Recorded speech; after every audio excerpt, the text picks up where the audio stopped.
So hello friends, welcome back with my new video. आज की इस वीडियो में हम हार्वर्ड गार्डनर के बहुबुद्धि सिद्धांत के पॉइंट्स को संक्षिप्त रूप में समझेंगे। लास्ट वीडियो में हमने इसकी परिभाषा को जाना था, तो इसके पॉइंट्स को संक्षिप्त रूप में समझने से पहले इसकी परिभाषा को एक बार और दोहराएंगे। तो चलिए शुरू करते हैं। हार्वर्ड गार्डनर का बहुबुद्धि सिद्धांत। बहुबुद्धि का सिद्धांत हार्वर्ड गार्डनर ने 1983 में दिया था, जिसमें उन्होंने 7 तरह की बुद्धि बताई थी। उनके अनुसार बुद्धि कोई एक तत्व नहीं है, बल्कि कई अलग अलग प्रकार की बुद्धियों का अस्तित्व है। हार्वर्ड गार्डनर ने 1998 में एक और बुद्धि का प्रकार, जो 7 पहले बुद्धि के प्रकार दिए थे, उसमें जोड़े। इस प्रकार से 7 से ये 8 हो गया। उसके बाद सन 2000 में उन्होंने एक और बुद्धि का प्रकार इस 8 बुद्धि के प्रकार में जोड़ा, जिसके बाद टोटल ये बहुबुद्धि के प्रकार हो गए 9। अब बहुबुद्धि के टोटल 9 प्रकारों के बारे में जान ले। जो पहला प्रकार है वो है शाब्दिक भाषाई बुद्धि, दूसरा है तार्किक गणितीय बुद्धि, तीसरा है स्थानिक बुद्धि, चौथा है शारीरिक गतिक बुद्धि, पांचवा है संगीतात्मक बुद्धि, छठा है पारस्परिक बुद्धि, सातवां है अंतर्वैयक्तिक बुद्धि, आठवां है प्रकृतिवाद बुद्धि, नौवां है अस्तित्ववादी बुद्धि। अब बहुबुद्धि के सिद्धांत के जो पॉइंट्स है उसको संक्षिप्त रूप में हम समझेंगे। पहला है शाब्दिक भाषाई बुद्धि, यानी कि वर्बल लिंग्विस्टिक इंटेलिजेंट। इसका मतलब ये है, इस बुद्धि के माध्यम से शब्द और भाषा का ज्ञान होता है। यानी कि जिसके पास ये बुद्धि होती है, शाब्दिक भाषाई बुद्धि, उसके द्वारा उसके माध्यम से शब्द और भाषा का ज्ञान बहुत ही जल्दी होता है। जिन व्यक्तियों में इसका विकास अधिक होता है वो या तो वकील बनते हैं, या कवि, या फिर पत्रकार बनते हैं। दूसरी बुद्धि के प्रकार में आता है तार्किक गणितीय बुद्धि।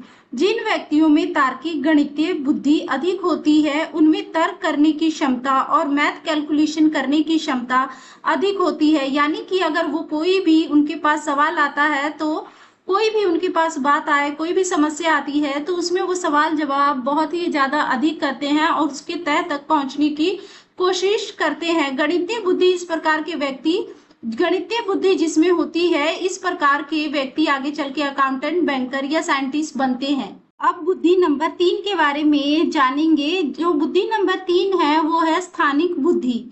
यह बुद्धि जगह की परख, अंतरिक्ष, मानसिक कल्पनाओं से संबंधित है। यानी कि इस बुद्धि का विकास जिन व्यक्तियों में अधिक होता है, वो किसी भी जगह की परख, किसी भी जगह जाने से पहले उसकी जांच परख अच्छे से करते हैं। ऐसे व्यक्ति, जिन व्यक्तियों में इसका विकास अधिक होता है, वह आगे चलकर मूर्तिकार, चित्रकार और आर्किटेक्चर बनते हैं। चौथी बुद्धि में आता है शारीरिक गतिक बुद्धि। जिन व्यक्तियों में इस बुद्धि का विकास अधिक होता है, वो शारीरिक रूप से बहुत सक्रिय होते हैं।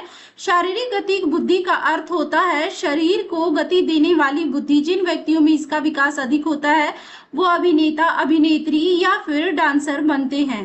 पांचवी बुद्धि है संगीतात्मक बुद्धि, यानी कि म्यूजिकल इंटेलिजेंस। इस प्रकार की बुद्धि वाले लोग बोलचाल में बहुत ही अधिक निपुण होते हैं, यानी कि भाषा का प्रयोग बहुत ही अच्छे से कर पाते हैं और किसी को बहुत ही जल्दी अपनी बातों में फंसा लेते हैं। इस बुद्धि के अंतर्गत संगीत की बुद्धि अधिक होती है। जिन व्यक्तियों में इस बुद्धि का विकास अधिक होता है, वह गायक या मनोरंजन करता बनते हैं। अब हम छठी बुद्धि के बारे में जानेंगे, जो है पारस्परिक बुद्धि, यानी कि इंटरपर्सनल इंटेलिजेंस।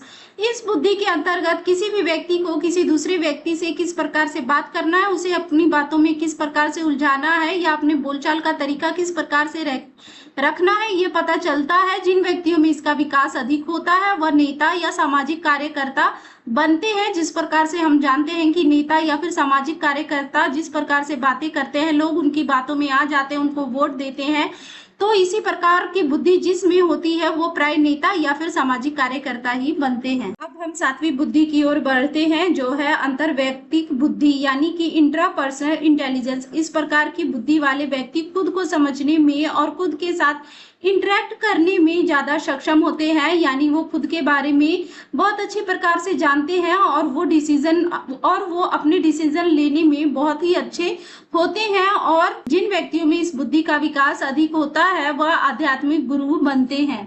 अब हम 8वीं बुद्धि के बारे में बात करेंगे, जो कि है प्रकृतिवाद बुद्धि। जिन व्यक्तियों में इस बुद्धि का विकास अधिक होता है वो प्रकृति से अधिक प्रेम करते हैं, वो प्रकृति के अधिक नजदीक रहते हैं और वो प्रकृति के बारे में सोचते हैं और प्रकृति को किस तरीके से रखा जाए या उसके साथ किस प्रकार का व्यवहार किया जाए इसके बारे में ज्यादा जानना चाहते हैं। तो हम इसको इस भाषा में कह सकते हैं कि प्रकृति की बुद्धि वाले व्यक्ति प्रकृति से अधिक प्रेम करते हैं और प्रकृति के अधिक नजदीक रहते हैं। जिन व्यक्तियों में इसका विकास अधिक होता है वह प्राय किसान बनते हैं। अब हम 9वीं बुद्धि के बारे में यानी कि आखिरी बुद्धि के बारे में बात करें, जो कि है एग्जिस्टेंशियल इंटेलिजेंस यानी कि अस्तित्ववादी बुद्धि। या इस बुद्धि के अंतर्गत यानी कि जिन व्यक्तियों में इसका विकास अधिक होता है वह व्यक्ति किसी भी चीज के अस्तित्व के बारे में अधिक सोचते हैं, जैसे ये दुनिया कैसे बनाई है, हम कौन है और हम कैसे बने हैं। इस प्रकार के व्यक्ति अक्सर साधु या दार्शनिक बनते हैं।